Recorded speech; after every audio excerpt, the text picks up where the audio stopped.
Ito na yung ating mga sisiw, oh. Yung sa ilalim, yan yung incubator natin. Tapos ito yung mga sisiw natin ngayon, kumakain. Oh, ayan. Ayan, lumilipad na sila, oh. Ang ganda na ng mga pakpak nila, oh. Lumilipad nila dito, oh. Dito nila umakyat, oh. Wala pa namang harang yan. Nilalagay ko muna sila dyan sa taas ng incubator, itong kulungan nila, kasi mainit itong incubator na ito. So ngayon January, ang lamig sa labas, hindi sila pwedeng ilabas, kaya dapat medyo mainit-init pa sila.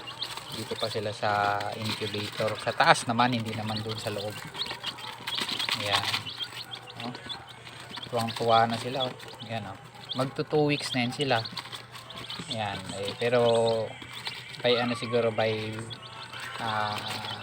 first week of January lalabas ko na yan sila.